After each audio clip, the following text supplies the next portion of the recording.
कि हमारे प्यारे देश में इस वक्त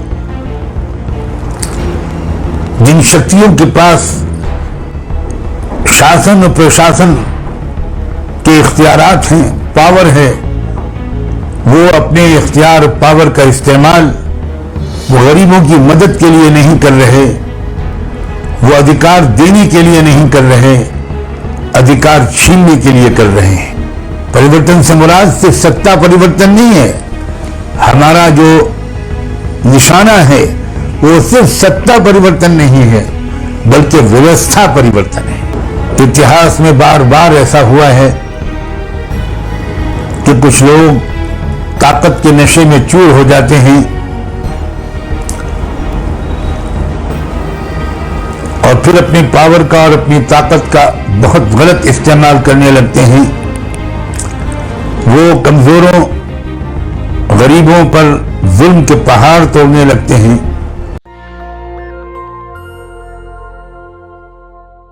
बहुजन क्रांति मोर्चा और भारत मुक्ति मोर्चा इसके तमाम साथियों, विशेषकर इसके कायद और सिपहसालार मेरे बहुत प्यारे साथी वामन मेश्राम और महिला विंग की संयोजिका निशा मेश्राम और तमाम साथियों, मंच पर बैठे हुए मेरे दोस्तों, भाइयों, बहनों और इस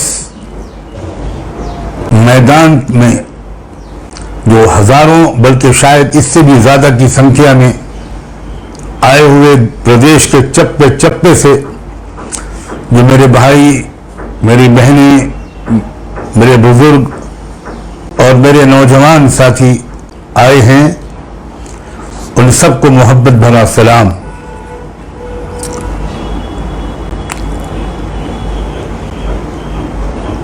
सबसे पहले तो मैं आपसे इस बात की क्षमा चाहता हूं कि मैं शारीरिक रूप से इस वक्त वहां पर आपके बीच में मौजूद नहीं हूं। मैं आने के लिए तैयार था, सीट भी बुक हो चुकी थी ताकि मैं फ्लाइट लेकर लखनऊ आ जाऊं, मगर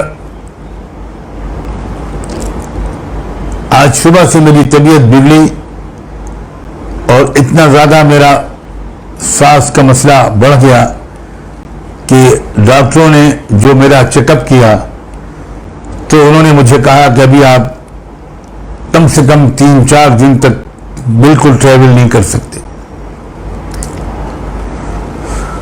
मुझे बेड रेस्ट बताया और सख्ती से मना किया। मैंने उनसे बहुत इजाजत चाही मगर उन्होंने इजाजत नहीं दी। इसलिए मैं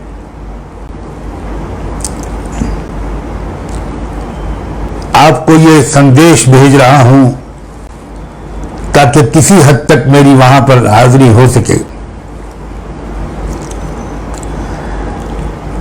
देखिए मेरे भाइयों, बहनों, बुजुर्गों और नौजवानों,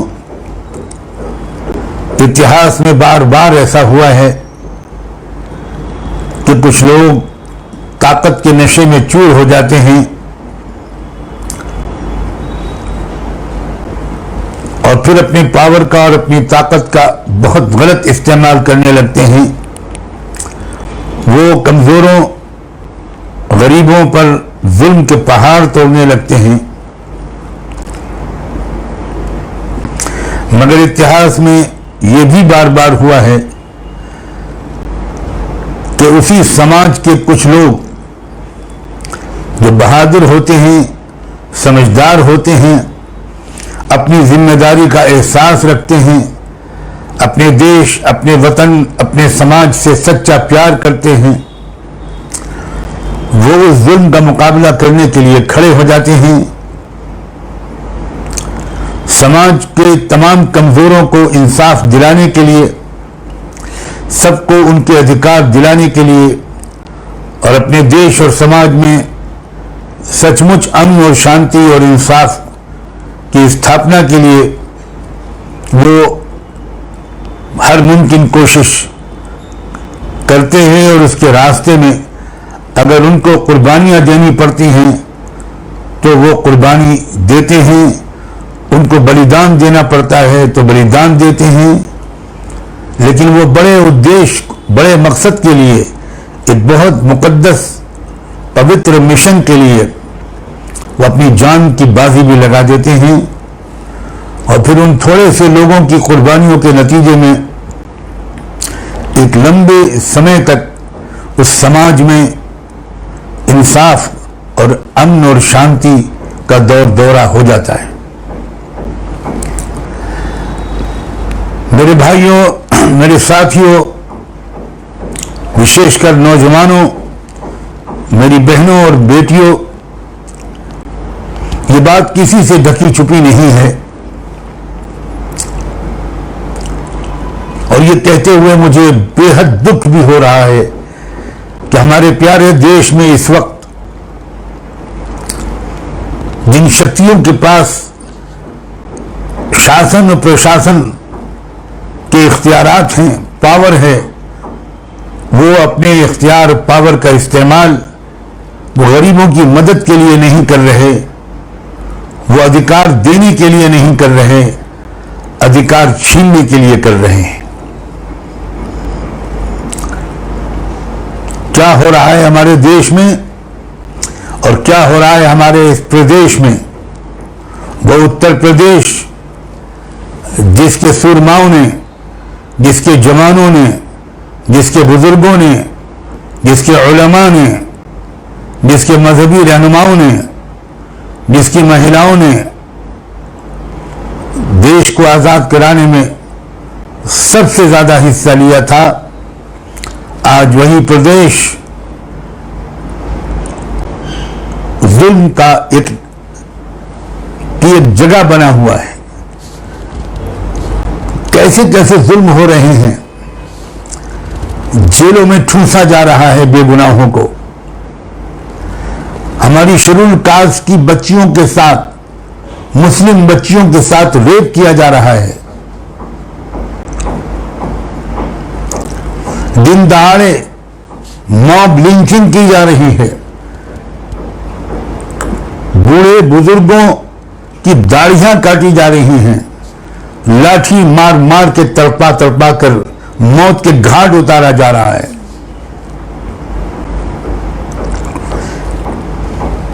किसान भाइयों के ऊपर गाड़ियां चलाई जा रही हैं, रौंदा जा रहा है। किसानों को नहीं सिर्फ रौंदा जा रहा, संविधान को रौंदा जा रहा है, समाज की एकता को रौंदा जा रहा है, देश की शांति और अमन को रौंदा जा रहा है, लोकतांत्रिक व्यवस्था इसको रौंदा जा रहा है। और नफरत का जो जहर घोला है कुछ लोगों ने, उसका नंगा नाच शायद आपने सब ने देखा होगा। एक व्यक्ति को मार मार कर पीट दिया गया, जान से मार दिया गया, तो उसके ऊपर एक फोटोग्राफर वो कूद रहा है, खुशी में नाच रहा है।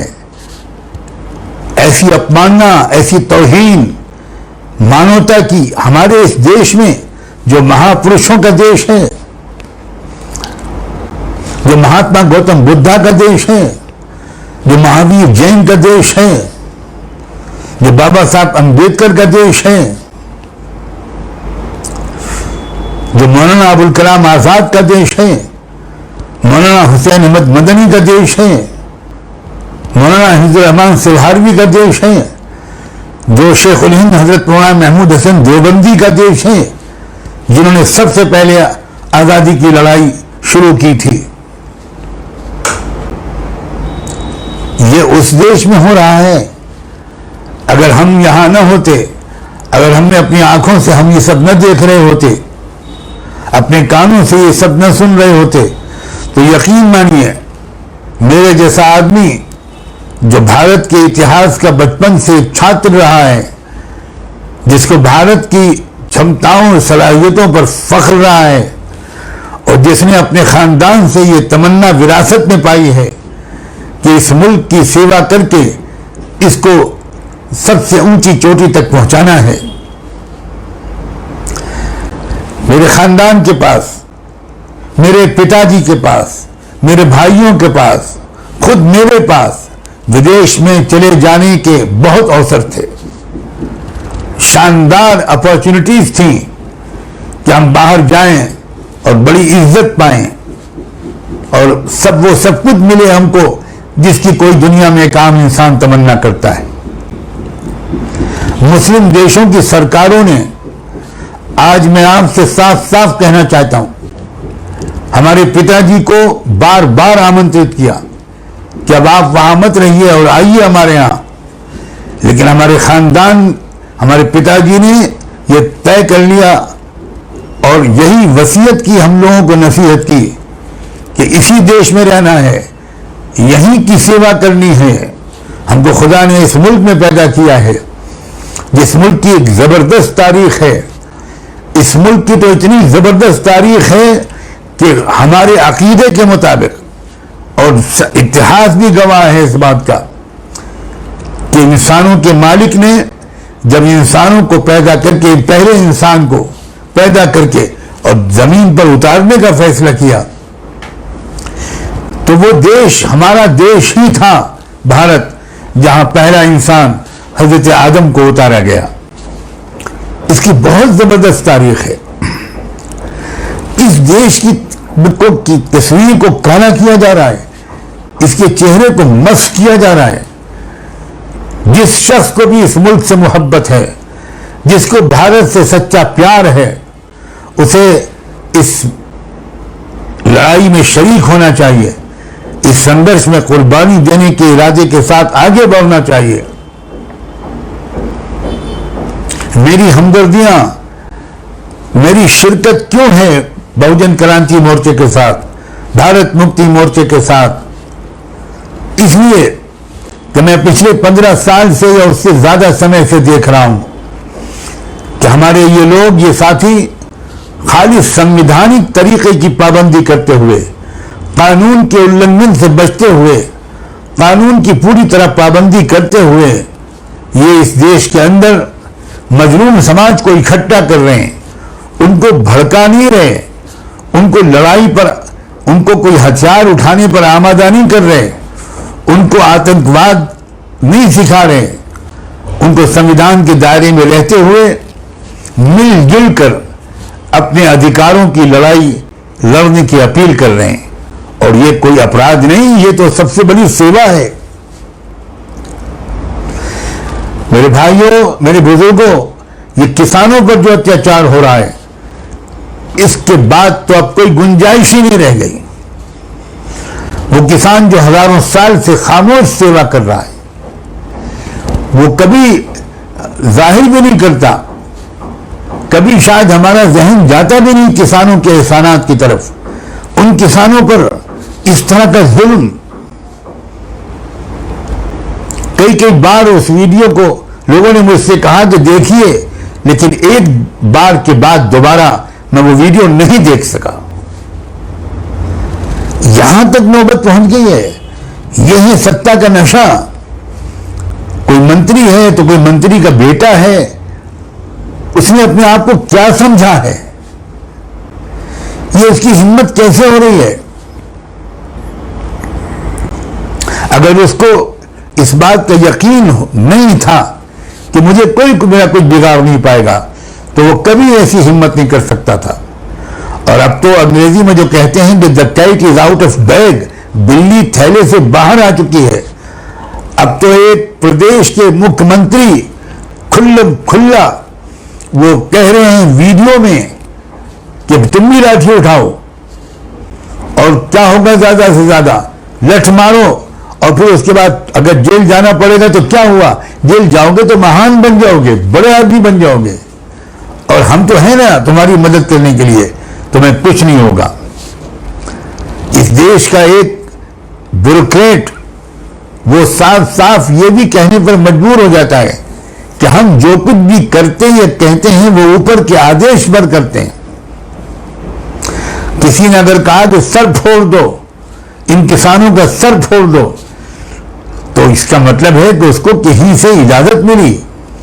इजाजत नहीं, ऑर्डर मिला। मेरे भाइयों, ये पानी सर से नहीं छत से ऊंचा हो चुका है। और ये जो कोशिश हो रही है, खुदा करे कि ये कोशिश और ज्यादा सिंसियरली आगे बढ़े। वो ये कि जो मजलूम समाज के लोग हैं, और वो करोड़ों की तादाद में, उन्हीं की मेजॉरिटी है, वही बहुमत में है, मजलूम बहुमत में है।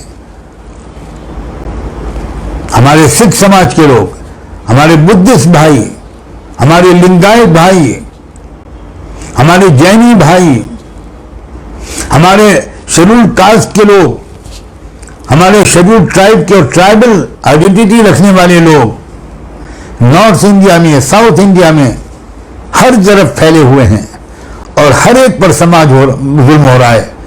और सबसे ज्यादा तो मुसलमान समाज इस वक्त जुल्म का शिकार है। और मुसलमानों को सामने रखकर असल में तीर तो चलाया जाता है बज़ाहिर मुसलमानों पर, लेकिन निशाना सिर्फ मुसलमान नहीं होते। मुसलमानों से ज्यादा निशाना न जाने और कौन कौन समाज के लोग होते हैं।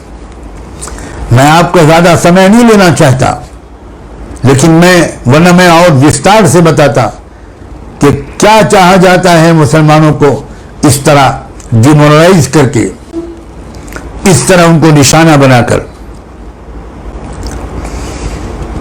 अलग अलग सब समाज अगर संघर्ष करते रहेंगे तो कामयाबी नहीं मिल पाएगी।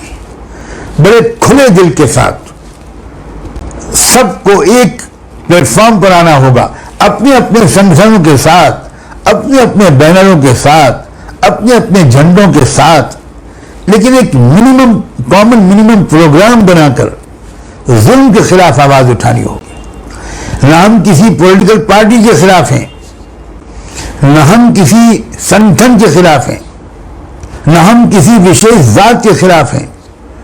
मैं ये बात 50 बार कह चुका हूं कि हम ब्राह्मण के खिलाफ नहीं हैं, हम ब्राह्मणवाद के खिलाफ हैं, हम मनुवाद के खिलाफ हैं, हम रेसिज्म के खिलाफ हैं, हम नस्ल परस्ती के खिलाफ हैं। हमारे प्रदेश के इश्यूज क्या हैं? करोड़ों लोगों के जॉब चली गई, बेरोजगार हो गए। अभी कुछ दिनों पहले लखनऊ शहर में एक साहब के बारे में पता चला कि वो एक बड़ी अच्छी जॉब पर थे, बहुत क्वालिफाइड मास्टर्स की डिग्री लिए हुए हैं वो, लेकिन वो एक गार्डन में माली की नौकरी कर रहे हैं, इसलिए उनका जॉब चला गया। आरक्षण के खिलाफ साजिशें हो रही हैं, प्राइवेटाइजेशन किया जा रहा है ताकि किसी को आरक्षण देना ही न पड़े, और सारे जॉब्स पर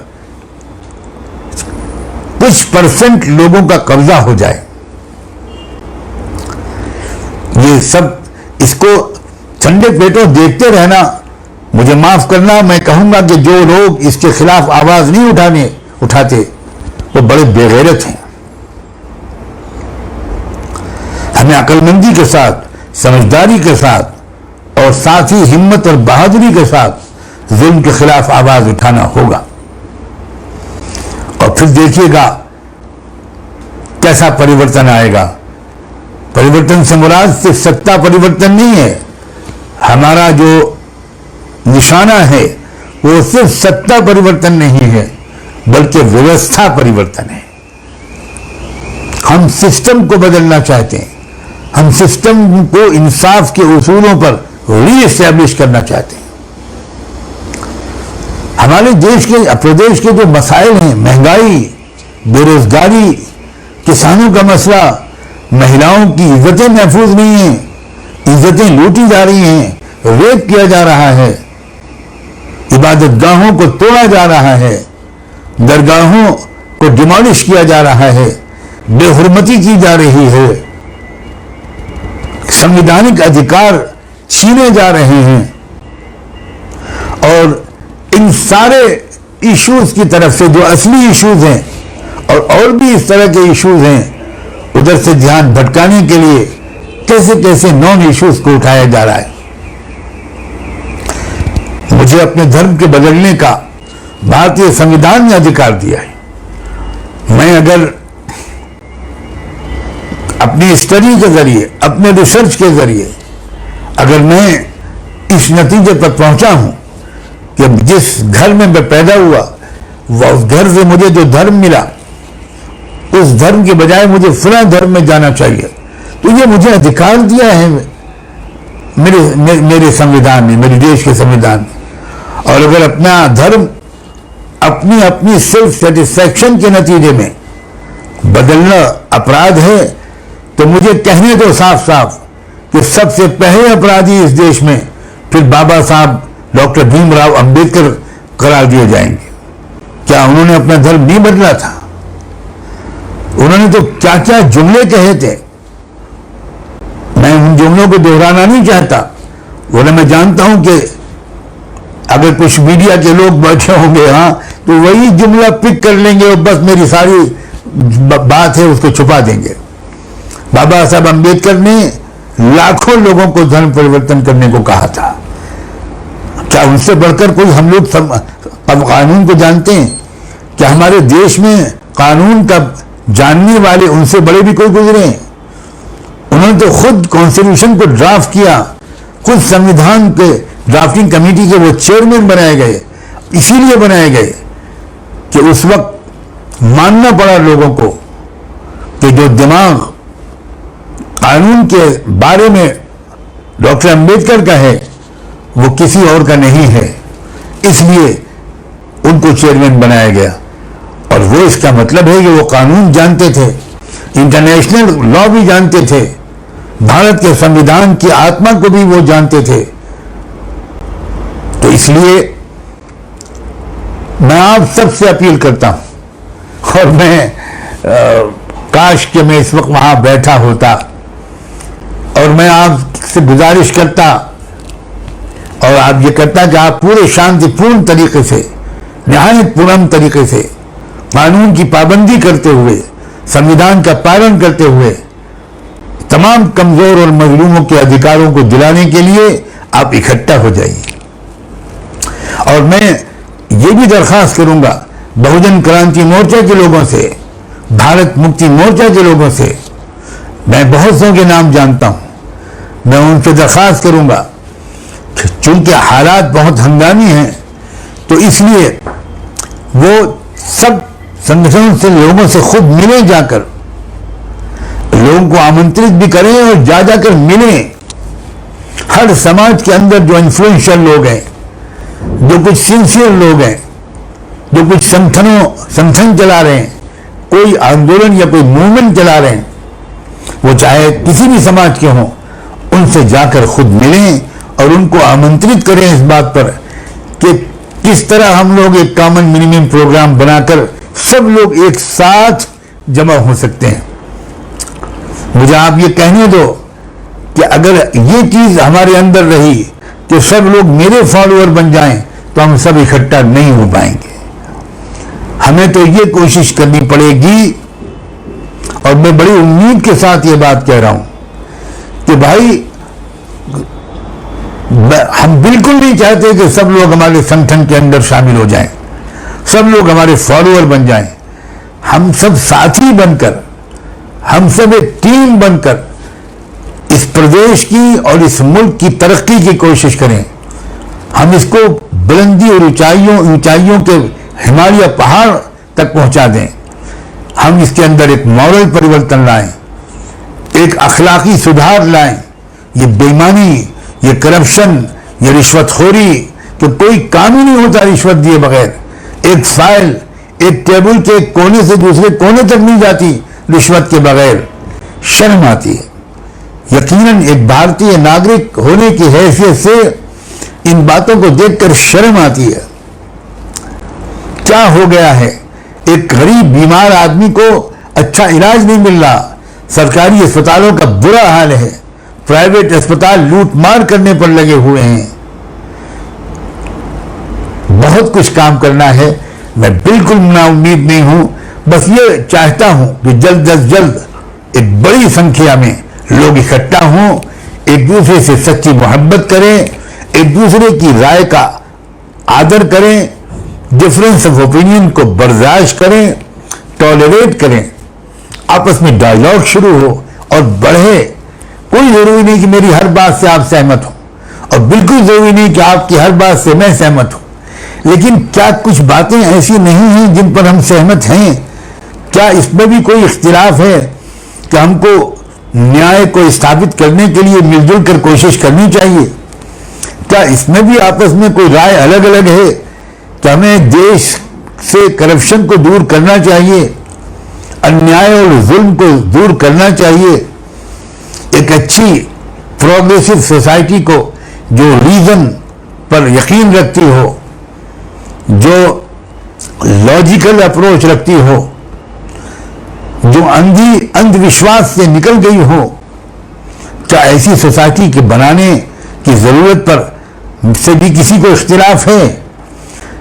मैं आखिर में युवाओं को खास तौर पर आवाज देता हूं, कॉलेज यूनिवर्सिटी में पढ़ने वाले ए अजीज नौजवानों, मेरे जिगर के टुकड़ों, तुम देश का भविष्य हो। मैं अपनी बहनों और बेटियों को भी आवाज देता हूं, आपकी कुर्बानियां बहुत रंग लाई हैं, तारीख ये बताती है। आप अब सब उठ खड़े हों और आप अपनी दूसरी फैमिली की, परिवार की जिम्मेदारियों को अदा करते हुए आप समाज को भी सुधारने की कोशिश करें और आपस में जितने भी अलग अलग धर्म के मानने वाले या अलग अलग जात के लोग, अलग अलग समाज में लोग जो हैं, जो इस संघर्ष में शरीक हैं, वो एक दूसरे से एक पर्सनल ताल्लुकात बनाएं, अपने मोहल्ले के स्तर पर, अपने गांव के स्तर पर आप एक दूसरे के घर जाएं, एक दूसरे से मिलें, फैमिलीज एक दूसरे को इनवाइट करें, हमारी महिलाएं आपकी महिलाओं से उनकी दोस्ती हो। यकीन मानिए 99% गलतफहमियां हैं जो प्रोपेगेंडे की वजह से हैं, वरना सबकी कामनाएं एक हैं, सबकी पसंद एक है। जरा मिलकर बैठिए तो आपको थोड़ी देर की गुफ्तगू के बाद ये लगेगा कि हम तो इनको कुछ और समझते थे, ये तो कुछ और निकले। ये जो हमारा आपस में मिलना जुलना कम हो रहा है, मैं इस पर हमेशा जोर देता हूं और आज की इस महारैली में अपनी बात को इसी पर खत्म करता हूं कि सिर्फ रैली और महारैली में इकट्ठा होने को खुदा के वास्ते काफी मत समझिए। आप आपस में मिलजुलिए, आपस में गले मिलिए, आपस में दूसरे से करीबी संबंध बनाइए। अगर आपको एक दूसरे के बारे में कोई शिकायत या गलतफहमी है तो शरीफ आदमी एक दूसरे के पीछे नहीं कहता, सामने कहता है कि भाई हमें आपके बारे में ये बताया गया, हमें भी लगा कि आपके समाज में ये चीज है, तो वो उस गलतफहमी को दूर कर देगा। आपस में जरूर अपने संबंध बनाइए। और फिर आज आपने लखनऊ से जिस मुहिम का आगाज किया है, अब ये मुहिम चलनी चाहिए, बढ़नी चाहिए, तेज होनी चाहिए और पूरे प्रदेश के हर कच्चे पक्के घर तक इसका एक पैगाम पहुंचना चाहिए, ताकि हम सब मिलजुल कर अपने प्रदेश के अंदर भी एक अच्छी तब्दीली ला सकें और फिर प्रदेश के बाद पूरे देश के अंदर हम तब्दीली ला सकें। मैं बहुत आभारी और शुक्रगुजार हूं और इस पर अफसोस का इजहार एक बार फिर करता हूं कि मैं अपनी बीमारी की वजह से वहां नहीं आ पाया और आपने ये मौका दिया कि मेरी आवाज दूर बैठकर भी आपने सुन ली। आप सबका और इसका आयोजन करने वाले तमाम साथियों का बहुत। नेशनल दस्तक की आपसे गुजारिश है कि अगर इसको बचाना चाहते हैं तो नेशनल दस्तक को सब्सक्राइब करने के लिए रेड कलर के सब्सक्राइब बटन को दबाएं, फिर बेल आइकन की घंटी दबाएं। नेशनल दस्तक को बचाने के लिए बहुत जरूरी है कि हर खबर को शेयर करें, लाइक करें, कमेंट जरूर करें।